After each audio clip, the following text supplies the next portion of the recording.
All right, guys. Hey, Paul McLean here. Welcome to the Monday Morning Wake Up Podcast. And as you guys can see, I've got I think a well-known, well-rounded, somebody that's just really kind of came on to FFL, came out of the gate and has exploded their business, exploded personal production. And so my good buddy and a privilege to have you on, Alondra, thank you for joining today. Thank you, Paul, for having me on. I'm super honored to be on. And if there's anything that I can, share to anybody that can help them, that's always a primary goal for everybody. I'll tell you what, there's definitely a lot that you can share that can help a lot of people, which is why I've got you on. Every single week I sit back and I think, like, who can I have on that's going to have the greatest impact? It's Monday morning. People are kind of getting the start to the week. For a lot of people watching, this is a dial day, and it's right before you open up your lead binder or your laptop and you start making those phone calls. And I know for me in this business, I think it was always more mental than it was mechanical. I wanted to know practically how to make a phone call, how to book an appointment, how to, do an in-home and go through a client, how to best connect. I needed to know all that stuff practically, but I also knew that, like, my mindset, how I saw myself, how I saw the client, my self-image, my self-esteem, the confidence I held, like all that stuff was so important. Like my perspective on a day was crucial. All that stuff played such a big part in this business. And so that's what we're going to kind of get into today, guys. We're going to really dive into Alondra's mindset and, how she's treated this business, how she has seen this business. And just to kind of put it into context, like, I remember, Alondra, when I started in the business, I was like the young guy, I was 19 and people were like, dude, you made $100,000, you're 19.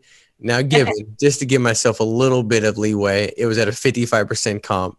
We had terrible leads and the training was, it wasn't there. But they're like, you made it, $100,000, and I remember thinking, like, man, that guy, I guess that's good. I'm excited too. But you're 23 and you're going to make well over 7 figures for the year, right? Yeah. Mm-hmm. And the cool thing is, like, I'm not trying to like throw it out there, but my guess, if I was prophesying over the next Integrity Partners, you would be like right in that mix. And so my prediction, if anybody wants to bet me on this, well, I'll take the bet that you'll be the youngest Integrity Partner in the near future, because your business is just growing at such a great, pace. It's a great structure. You got great levels of leadership within the organization. And you've created a good DNA. I think that every organization in Family First Life has its own DNA. Corporate FFL has a DNA, and holistically, like from the big company standpoint. And that DNA is really led into some of these other DNAs in these agencies. And obviously it's led to massive growth. Sean's like, hey, no complaining, like, have some respect for yourself. Do you have terminal cancer? Like, you ain't dying. I mean, all that stuff, anybody can write 10K, anybody can build a business. All that stuff's been stated. It's a language and it's been the belief and it's been, really kind of embodied. That's why I think we have a lot of success. It's like the steroid, so to speak, to the great foundation and the great, the bones of the business that, comp and all that stuff's great. But the DNA, I think, is important, because a bad DNA can rot some bones later down the line, And so, but you've got such a good DNA in your agency as well. When I would go to Bakersfield and I walk in the building, I'm just like excited. I'm like, why do I feel like I just drank a Red Bull or something? It's just young, it's lively, it's like, let's go, So anyways, I'm just excited to be on here with you today. This is a great way to kick off a Monday. Before we get into some of the questions, I want to just remind you guys that are all watching today, make sure to like, to subscribe, to comment, and to share it. I think everybody inherently, you want to make a difference. You want to have an impact on other people. And sometimes just sharing something that's really just, good news, sharing something that really helps with mindset and attitude and perspective. That could be something everybody needs, and maybe somebody that needs it more than even you do. And you sharing this with them make a big difference on their week to come. And so also comment every single week, and we'll do it, at the end of this podcast, we'll do the drawing. We do drawing. So anybody that comments, you get thrown into, I guess, Casey, what is that? Like an algorithm? Is that what we'd call it? something like that. He pushes a button and all of a sudden it spins all the comments and it pulls out a winner. The winner gets $250 in leads. So make sure to comment because you could definitely be this week's winner and $250 in lead credit that we shoot over to you. So that being said, Alondra, I want to kind of get into, your perspective when you kind of stepped into the insurance industry. We weren't the first look that you had, right? You started with I guess we call it a practice company. That's where you kind of figure out, like, is this good? Is it not? Like, it's everything's relative until you actually, try something. And so when you started, what was kind of your viewpoint? How did you treat it? How did you see yourself getting into the business at a young age and, starting out? And then how did you transition and find FFL? And I don't know if you had a bad taste in your mouth prior or what have you, but if you could just walk through that beginning stage with us pretty quick. So pretty much, okay, so kind of what happened for us was definitely that this business completely, like, I'm grateful for the practice company. I know a lot of us kind of just like, it's very easy to just talk negatively about them, but I truly am very grateful because if it wasn't for that, like, I don't know if I would have my license, right? They opened my eyes into, into a territory that I never thought existed. Like, my philosophy, I come from, my parents are, I was first generation to go to school. My dad, went to the oil fields. Like, my mom was born in Mexico. So a lot of these things, like, all they were ever taught was go to school so you don't have to work hard and, like, you don't have to be in a hot sun, how I am, and go to school so you can have a good degree and a good job and live a good life. So that's all that was ever instilled in me. So the fact that I was brought on to the practice company was like, it was an eye opener for me to see, hey, you know what, 6 figures, $100,000 isn't really a lot of money. Like, I wanted to always, take care of my parents when they retired, and I just wanted to be able to be able to do that for them. And I was seeing that, this college degree and me wanting to be a nurse, like, it was going to be very, very hard with a nurse salary to, balance, your personal family and also your parents. So because of them, I saw that, hey, you know what, if you can, like, this is possible, you can make this much money.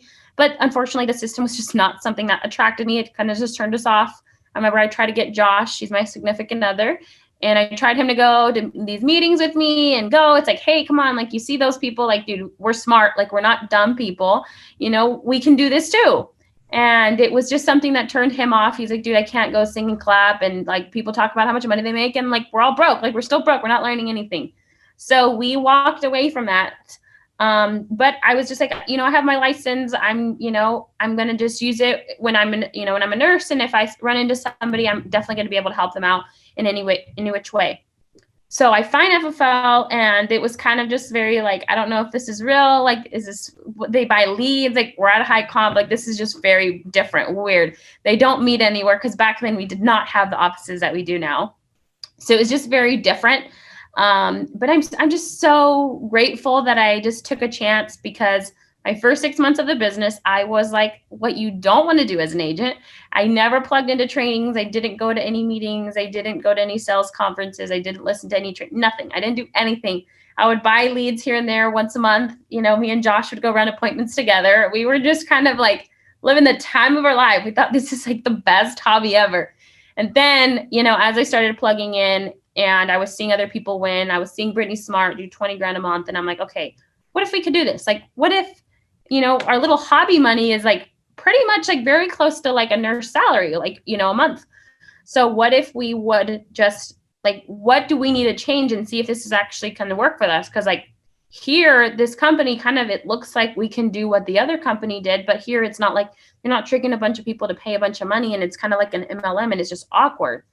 So that was kind of like our first taste of it. And then once we plugged into everything, reached out, reached up for help, it just became like, okay, this is easy. It was like a math equation. It was like 1 + 2 = 3. That's literally how I saw it. And that's how my brain functioned. So the fact that I was just like, I just have to buy this many leads, I have to book this many appointments, and I can write this much, it's a wrap.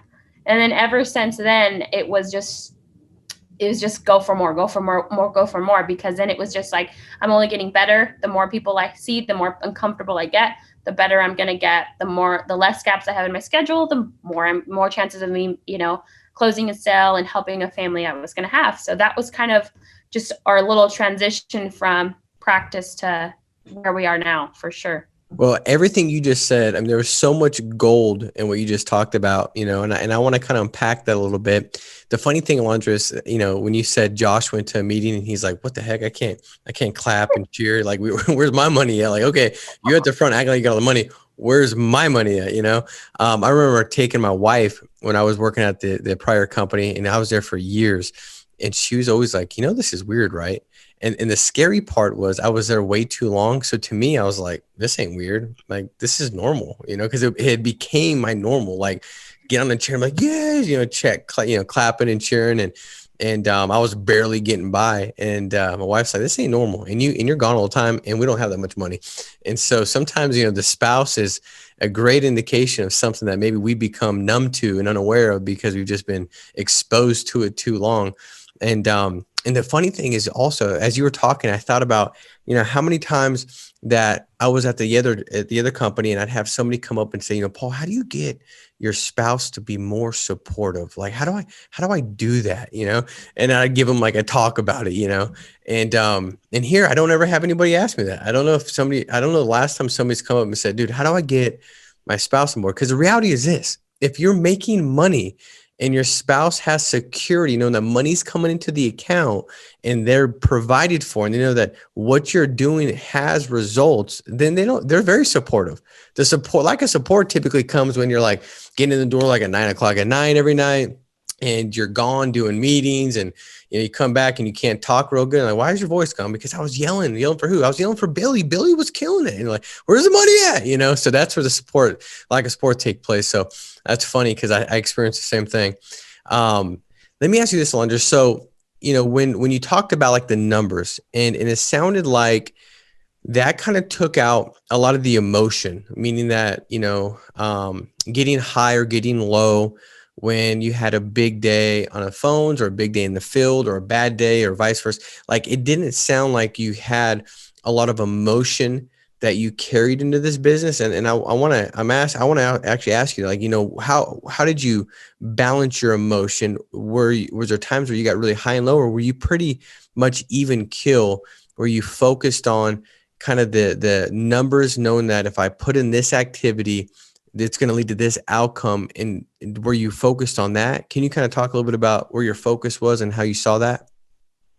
So I definitely think, one, I am a very emotional person. Like, I mean, I get high, I get low. It's in my genes. I'm Hispanic. So, any little thing can trigger me and I could take it very personal. But when it came to this business, everything, I became very just like business minded. Like, I would make I would make decisions unemotional. Like, if I had to spend X amount of money on leads, like, I never questioned it, because I would listen to the people who were where I wanted to be. And if they said you need to spend $1,500 to $3,000 a week on leads, depends on whatever you want to make. Like, I did that because I trusted them, because I saw where they were. And it was just, I became unemotional about it. I said, you know what, if I do this, it's only going to make me better. I never questioned anything about this business from Sean. If you guys are plugging into everything, you kind of you learn to have faith in the people that, they're telling you because they want to help you get better.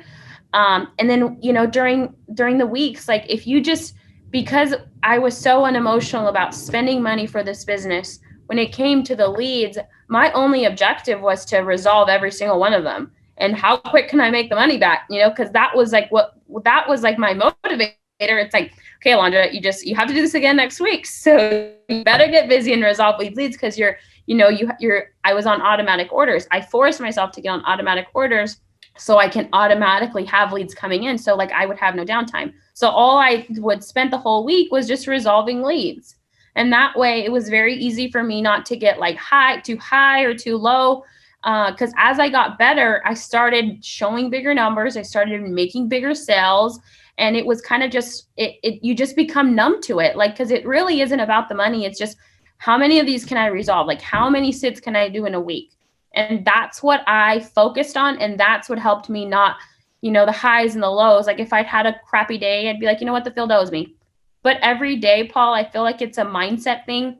Always, always, always. Like, I try to keep myself pretty high, because if I was high, I was able to be confident in the homes.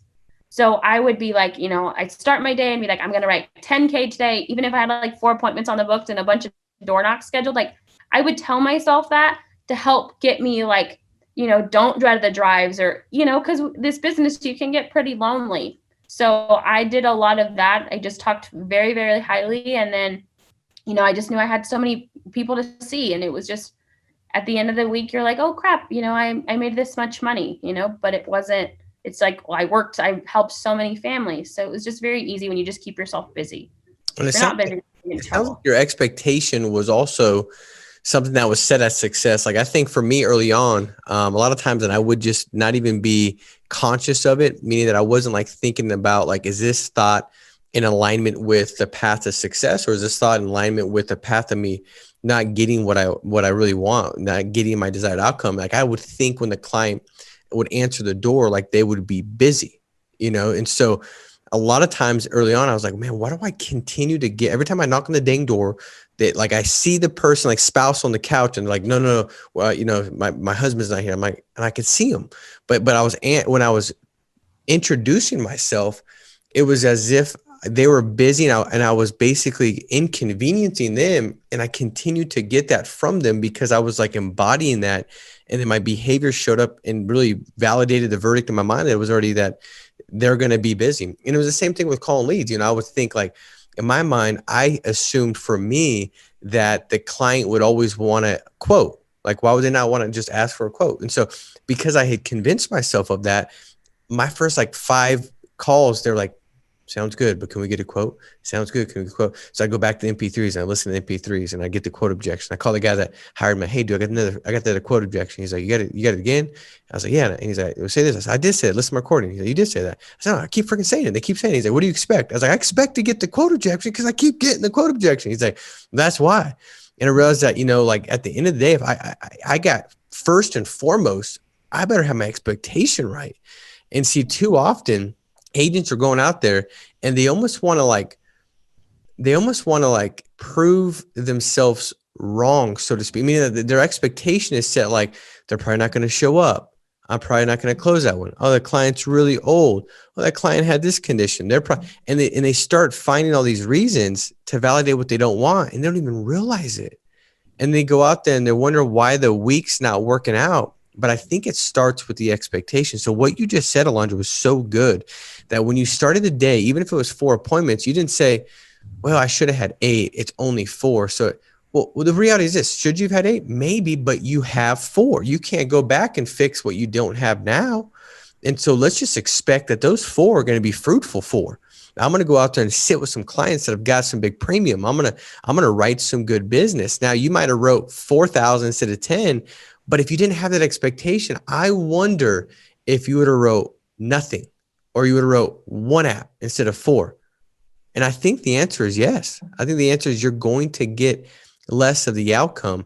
And so I wonder if anybody on here today, if you checked your expectation before you move to the action, if the action you took would be more in alignment with the desired outcome you desire.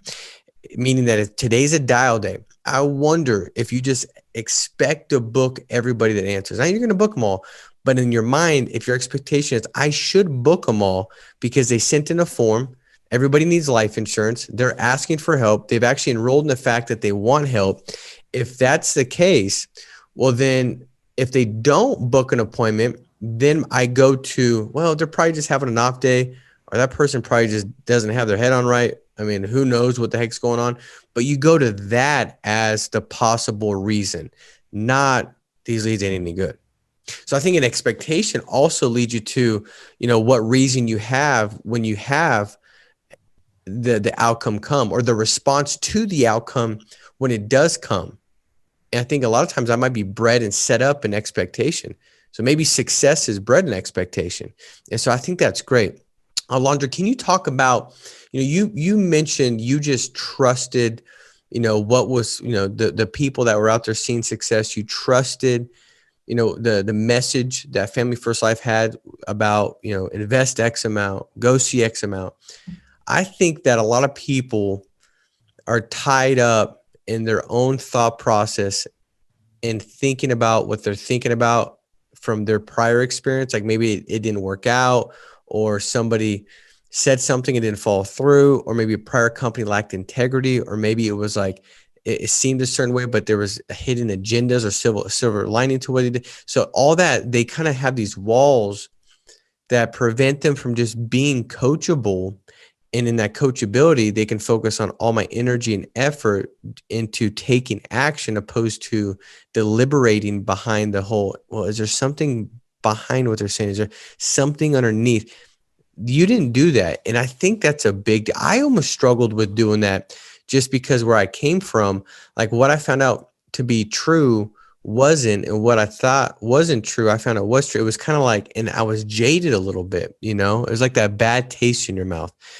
It sounded like you kind of came on and you were just really open to being trusting. Why? Like, why were you so trusting? What about the company, or, what allowed you to just be that trusting as you came on? Well, one, I think it did have to do with like seeing the previous experience, like what you had to do to be successful. Like, I mean, it wasn't like, hey, go to the store, go Molly, and go find recruits. Like here, it was just so easy. It was like, hey, you want to write 10,000? Go buy yourself some leads. This is how many leads you should buy. This is how many people you should see. And then when I did it, I saw the results. So I was like, why would I question anything different? So I really plugged into people that, I'd read over podcasts. If I had 2 minutes to give them a quick call, like I would do that, and I wouldn't take what they told me for granted, and I would apply it because I only want to get better. When I reached up, Andrew Taylor was my direct upline that I went to, and I said, hey, I see what you're doing. I see that you're super young. You have your family, you have a great life. I want that for myself. What do I have to do? And he's like, Alondra, just trust the system. Trust listen to everything that the podcasts say, all the trainings that you're getting, it's only from qualified people that it can train. They're successful. That's the only reason they're doing these podcasts. If they weren't successful, they wouldn't be doing podcasts. So with me, I just fully 100% trusted it, because I saw very early on, when you work and you just follow everything that they tell you to do, it's just very simple. It was just like a formula for me. I love math. So it was just like, this makes sense. It's not like a predictable, like, how many numbers are you going to get? How many people are you going to get them to pay $200 to come work with you? So then you can trick them into letting them go see your family. It was just very different. Well, I trusted it. And I think that if more people would just give it a shot and then see what the outcome is, because I think too often times, as I work with agents, I know you probably see the same thing, Alondra, they're trying to, figure out, does this make sense before they take an action? They're trying to make sense of it before they actually do it. And because they don't ever just do it, they never actually make sense of it. It's kind of like, well, I don't know about that. Well, you shouldn't know. What I've always said is, like, my thought process is here. When I talk to Sean, it's here. We're doing 18, 19 million a month. FFL is doing like 40. Meaning that if we want to grow, I have to listen to his thought process. The thought process that got me here is not the thought process that's going to get me here. So when I hear him talk, a lot of times I'm like, dude, that doesn't make sense. And then I sit back and think, well, that shouldn't make sense, because that's this thought process. My thought process is here, so it shouldn't. And I think if more people could hold on to that, when you hear something like invest $1,500 in, you're like, well, that doesn't make sense. Why does it make sense to you? Well, it doesn't make sense to you, probably because you were mauling. And so you didn't have to spend anything. $1,500. We were making $1,500 because you were mauling. You didn't have anybody to go see. So you're making $200. So could you just do that and then see the outcome? And I think that that's a big deal, because then that's validation is the best, solidifier of results or outcomes. The best validation and solidifier for, a questionable thought process or doubt or disbelief. That's the best validation for you. And so I think that's a big, big deal.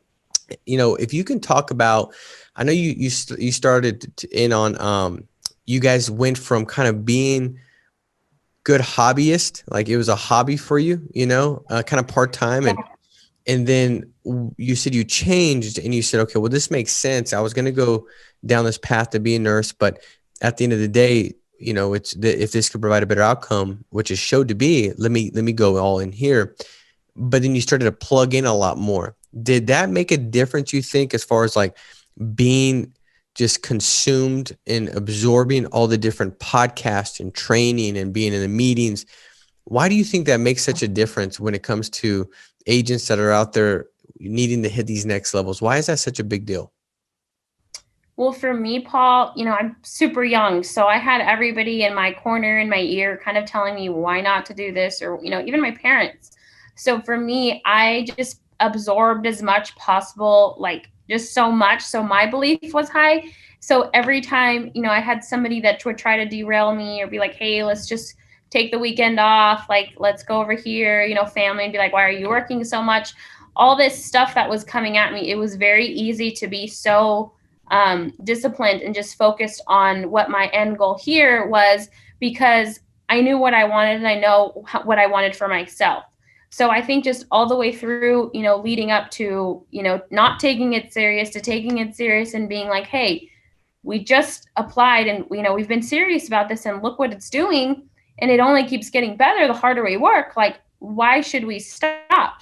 So the faster I got to full time, the more it made sense for me, and my all around my life gets so much easier. Family understood, they respected my my wishes, and it can be very, very easy to let other people like tell you shouldn't be spending that much money in leads, like you shouldn't be, all these little things from people who maybe aren't business owners, don't come from that same mentality. So if you're letting them get to you, they can really slow you down in your goal and whatever it is that you want to do here. So I did, I'd like to think that I did a good job of just, letting all that out. I'd go one ear and out the other. And I just still kept doing what I was good at. I just kept getting better and better. And then obviously finances and everything, just kept getting better, but that never like stopped it. It was just there's just like, we just need to keep better. We just need to keep getting better. And I think that really allowed us to never slow down,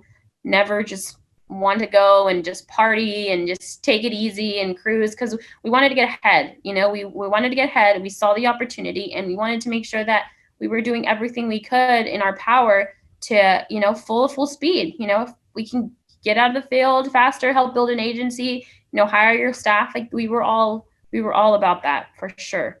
I love that. I know we were talking a little bit about this before the podcast started, and how, your goal was always growth. Like, how can I just get a little bit better? How can I grow? How can I be better today than yesterday?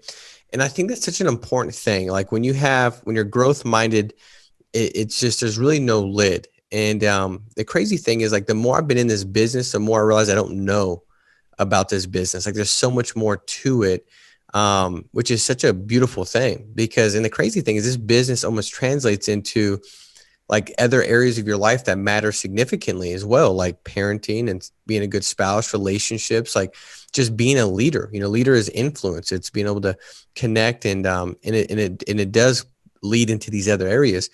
But I think that that's such a big part, Alondra, of why you didn't get, I guess, short-sighted or blindsided by a big bank account. When, for me and for you, I know, like, we didn't grow up with a bunch of money. So anything more than what I was used to growing up was a lot, and I think that's one thing that I messed up a lot of things, but I was always just in that same mindset. Can I get better today? Can I get better with my phones? Can I get better at my in-home? Can I get better at my objection handling? And it also brings in a lot of humility too, which I think, for one of the things that I really admire about you, Alondra, there's many things I do, but one of them is the level of humility that you have. You're 23 years old.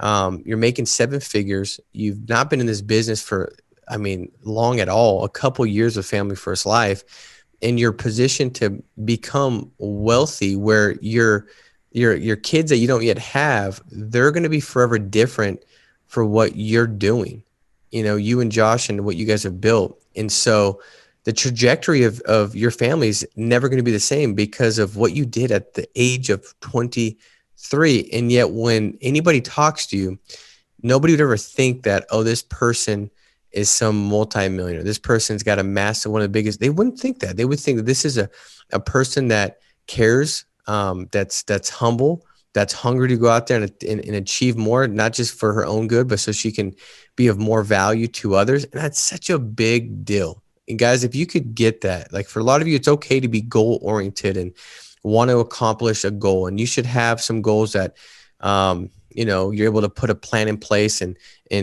watch some, mile markers and stuff. That's important. Yes. But what's more important is just being growth minded. Can I be better today than I was yesterday in the things that matter pertinent to this business? Can I be better to serve my clients? And can I be better to serve my agents? Can I learn how to empower my agents more, to challenge them appropriately, to bring out the best, to allow them to fulfill their potential? Can I do that? Can I get better in those areas? And that's a big deal. And I really see that in you. And I just appreciate you for that. And it's something that is attractive. And I think that it's going to allow a lot of the people on your team that are so young, they'll be able to go out and do the same thing because they see it in you. And that's a trap. You start doing really well. It's a trap to think, man, look how good I am. And that's just a trap that really, before a big fall, you got a haughty heart, like that's the God detests that, the haughtiness and the pride and the ego. And I just think that you're such a great example to show humility, where it's going to help so many people not fall into that trap that really stills joy and stills, where they could be going and taking others in this business. So I just appreciate you for that. If you can also talk about, Alondra, you talked about automating your leads, your lead situation. Like you were going to you went to making sure they came automatically. I think that's also important. I think there's certain things that we should eliminate altogether. And maybe if you could pick, we'll start there. What's one thing that you would say would be important just to eliminate altogether? You're like, this is something that, maybe you eliminated as a producer or as you built your business, something that was just a distraction or wasn't productive, that you're like, I got to just stop doing this. And it could be even something that you were doing personally, conversations you have, whatever it is. But what's one thing that helped you when you eliminated it out of your schedule?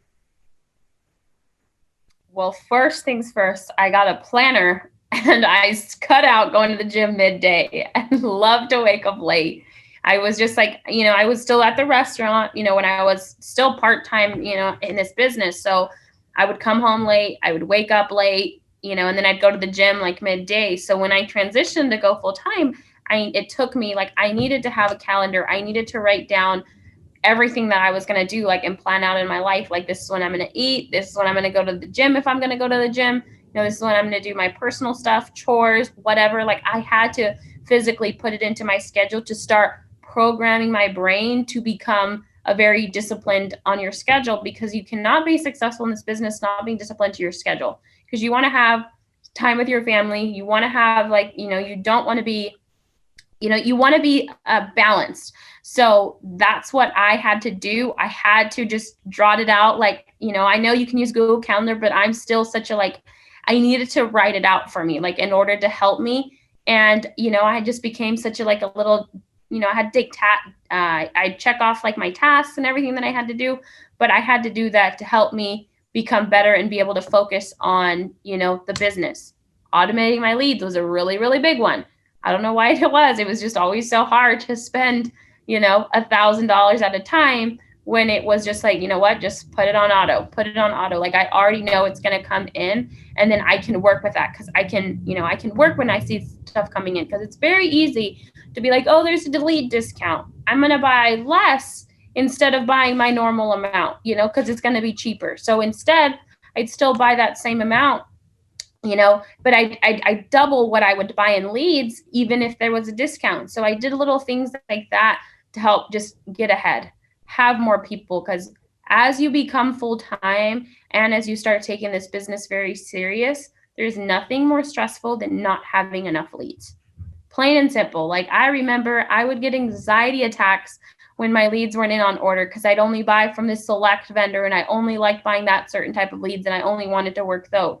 So the moment I started diversifying myself, and I would say, I need leads, doesn't matter where I'm getting them, I just need to have them come dial day, because that's when I was focused. To me, mentally, I was just this is when I make my money. So if I am not doing whatever I have to do to make sure that I have my leads come dial day, I was a mess. So I had to make sure that, I was diversifying into every different lead type that I could. And if I had to travel, like I was willing to do that because my non-negotiable was, book my 15 to 20 appointments for the next 2 days. I love that. So big tip, if you don't have a calendar or schedule, go get one. I'm just like you, Alondra. Like I had to write it down. Like I needed to write down and I put everything in there. Just like you said, gym time. I put in there family time. Like when I was going to be able to just, hang out with the kids and what I was going to do when I was with the kids. It allowed me to be well thought out and planful, where everything in my schedule was kind of like, I was able to extrapolate the most value from that. It was like, okay, from this time, this is planned time with my girls. Maybe it was 7:00 at night on a certain day. And I was going to go, spend time asking them, what did they learn today? What they love? Maybe I read them a book, but it allowed me to be so intentional and really move from one category to the other. And it allowed me to transition hats, so to speak, like move one hat on and put another one off, because it was calendared. So it was like, I'm going to go all in for this, and then I'm going to move to this. And I think that's such a big deal, because a cluttered mind or a lack of focus really just drags you down, And so like for me, I was always focused on whatever I had planned, because I was going to attack that and then move to the next one. And so I think that's a great thing. So calendar. And then the second thing is your automated leads, because that's the thing. Like sometimes we think if we're going to save some money on leads, like we're saving money. No, you're losing money, because whatever you saved, it wasn't a savings, it was an investment, and an investment has an ROI, and the ROI is what you lost by trying to hold on to the additional $500. Okay. And I think some people, like I know I had like Parkinson's when I was trying to click the button, I started shaking and stuff. And like, I don't know, but that's just how I did it. I didn't want to, it was so hard for me to spend that, because in my mind, I hadn't got my mind to the level of business acumen when it came to taking risk and investment. That was a process that had to happen. So I had to almost take the action before I believed that I was a person that was running that business. And so when you automate stuff, guys, that's a big deal. Like for anybody on here that's still paying bills through the mail, and you spend any time on that, for God's sakes, could you just automate that? The energy that you have to put into like paying a bill through the mail, it might take you an hour to automate it, but if it saves you 20 minutes a week, well, in 4 or 5 weeks, you've got your time back, and now you've got an ROI on your time, right? And so that's automation's a big deal. So automate lead flow. Let me ask you this. So we've got eliminate, you eliminated just like this lofty, unintentional schedule. You eliminated just kind of moving through the motions. Yeah. And you put in a schedule. You automated lead flow. What did you delegate? What's like one of the biggest things you delegated that freed you up and helped you go to the next level in your business? So with me, again, like I come from wanting to control, you feeling like this is your baby, and you listen to the top people that say, hey, you need to have staff. So that was like my next thing that was hard at first, because you've never had staff, and now you're like, okay, I really have to work, because not only am I buying for leads, but I have to pay somebody to help grow my business. So for me, it was very quickly very easy to hire an admin, because you're like, I don't have time to be calling the carriers and finding out, why or what happened, or helping a client with like a bank draft. Like I had, an admin that I designated to making sure my clients were good, thank you notes were sent out, my business was good. And if they can save chargebacks and put them back into my schedule for, the just follow-ups with them, that's what, was very big for me. We had to get that taken care of. And the moment I did that, it was just like weight lifted off my shoulders, because I didn't want to write all these clients and not know who they were. So if they ever called me and, I needed to find the policy information, I would freak out, and then I'd have to call the carrier. So just having somebody, like once you start, you write 20 grand a month consistently, you need somebody to just keep track of all your clients and making sure they got their policies and everything. So by doing that, literally that was just like weight lifted off my shoulders. And as we started hiring more people to work with our organization, to help with like not only, just our personal stuff, but now handle all the agents that were coming on board. We wanted to make sure like, A through Z, they were good to go on the back end. So whenever it was ready to go and sell and do, these lead calls with them, it was easy, because that was, it was just like stuff that I didn't have to worry about. Licensing, all that stuff. I never worried about that, because it was just like, let's just focus on the money making activities that are going to help your family, and it's taking no time away from helping our clients out in the field. Hey, So Alondra, did you have when you were working with like an admin and you're delegating some of that stuff, did you ever kind of feel like, man, I could just do this better and faster if I just did it? Did you ever feel that way? At the beginning, I did, because it was hard to kind of like, I was just like, I know I could be doing better. But as you just get busier, you just realize like, hey, like, they're only going to get better. You just have patience with them, but you can't control it all. You just cannot control it all. If you want to build a big business, or you want to be a top producer, whatever it is that your goals are, you can't do this thing alone. You need to have staff, and you obviously want to make sure when you're hiring them, like, you're hiring good staff, you let them know what's expected of you. You let them know that you're not going to be micromanaging them. Like, if you're micromanaging them, they're not doing their job, because you should fully be able to trust them, knowing that they're going to get all their responsibilities done and taken care of. And we're only going to keep getting better, growing. Well, I heard this somewhere. They said that if the person you're working with that you're delegating something to, if they're 20% as effective as you are, it's a good ROI, because they're only, like you said, only going to get better. And if that's their chief objective, that's their number one role and goal, is that specific thing you're delegating to, they're gonna be able to spend all that time, energy, and effort, and you're no way gonna ever stay better than them. They're gonna surpass you because you're spending too much time in different areas. So they're but if you can delegate, sometimes you go backwards a little bit when you do that delegation, because you got to train them up on it. And the reality is, yes, you can do it faster, but you want to. The most significant thing you can do in your schedule is a task that will lead to multiplication tomorrow. See, we can't be just focused on what matters today. That's great. We should all say, what's the number one thing I need to do today that will have the greatest impact and that will make most things unnecessary and important. That is important. I understand that.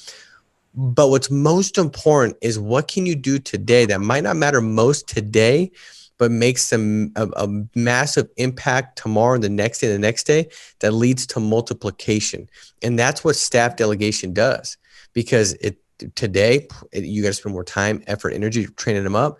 But once you can leave that and fully delegate it, and now that leads to a lot more multiplication in your time, because now they're able to do that, and now you're able to spend more time. So you've just basically multiplied your time. And so last question I've got. All right. So I think procrastination, I've always said, like, procrastination is the insurance policy against success. Procrastinating the things you need to do and you should do that need to get accomplished, like the big things. That's what I always talked about. And I saw someone that said, procrastination on purpose is a good thing. And really what it was is just saying no to things and putting them off intentionally until the right timing takes place. What were some things that you what was, like, maybe the number one thing that you procrastinated on purpose that helped you with your business and everything else? I don't know if that's a vacation or different things you could have got or what have you, but what were some things that you said no to intentionally, kind of put them off when you could have gone out and did it right away, but you procrastinated it on purpose?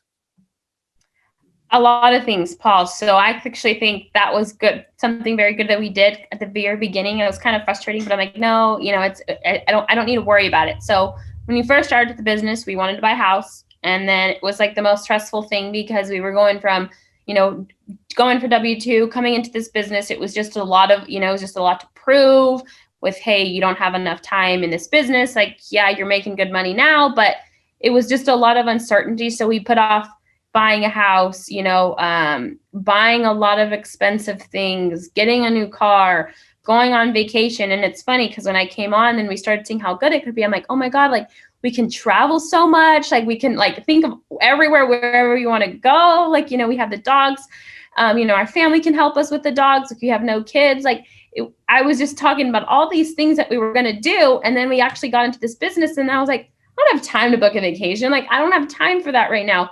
Going out and partying and drinking. Like, when I got started with FFL, I was like 20, 21. And like, so it was like Vegas, you know, people would go to Vegas for, you know, just to go have fun time or whatever. And like, I would joke about it. It's like, we come to Vegas for conventions and for business only, you know? So a lot of these things that we did, we put aside because it wasn't important at the time, and vacation, and still to this day, you know, everything has just been put off hold because it's like, you know, our time will come. Kids, I mean, getting married, you know, I think that was probably one of our biggest things that we get told from everybody around is like, when are you guys going to get married? When are you guys going to get married? And, you know, even Sean asked us that last year, and it's like, you know, maybe after an integrity deal, like our goal here is to get an integrity deal, help as many people, you know, do the same thing, believe in themselves that they can do it. And then now it's just crazy that it's like, as, you know, we all keep growing. It's like, you know, now you can go do that stuff whenever you want, you know, like, it was just, we didn't sacrifice the, you know, the most important time when it's just building your business and building the solid core, helping your people just get to where they want to be.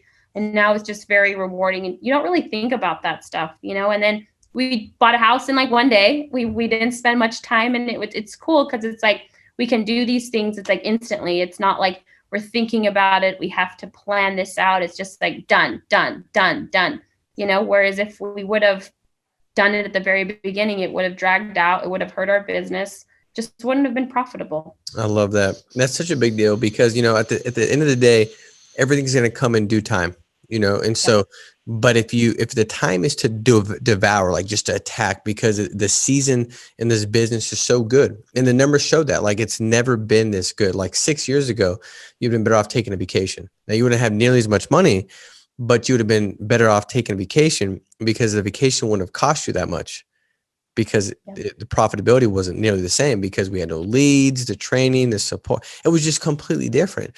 But right now, a vacation costs you so much more that it's like, that'll come in due time. And hey, by the way, when you want to go take a vacation, the vacation you'll be able to take, Alondra, is going to be like, you could rent an island for a week if you wanted to, because, you know, when you're a partner, it's just different. You know, the money so it'll be that much better. And most people don't get that. It's a delayed gratification, and they put off the things that need to be done today, and they enjoy the things that should have been enjoyed in the next year or two.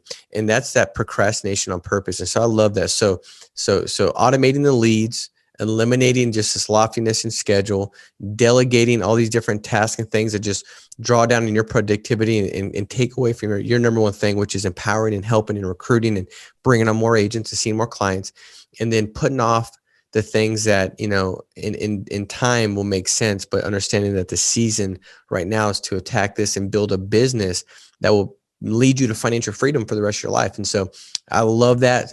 Phenomenal stuff, Alondra. We typically go like 20, 30 minutes. This was so good. I was like, I'm going to continue to ask questions. I don't care, because I think it's going to feed everybody well. And so we're going to get off and allow you guys right before 8:00 to hop on the phones and crank it out. Guys, make this a phenomenal week. Alondra, thank you so much for joining and being a part of this morning as everybody kicks off their week. Guys, be strong, stay steadfast, and we'll talk to you soon. Thank you, guys. Bye-bye.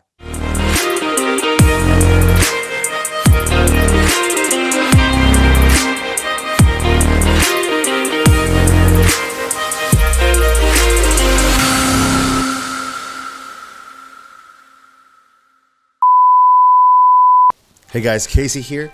I'm super stoked to be with you guys, and right now we are going to draw the $250 winner in lead credit. If you commented on last week's video with Mark Mead, there's your chance, there's your shot. And if you comment on this video, you're going to have a chance to win $250 in lead credit for next week's podcast as well. But enough talking. We all want to know who won, so let's get to it. I'm going to click that button right there that says start, and the winner's going to pop up behind me. So without further ado, let's get to it.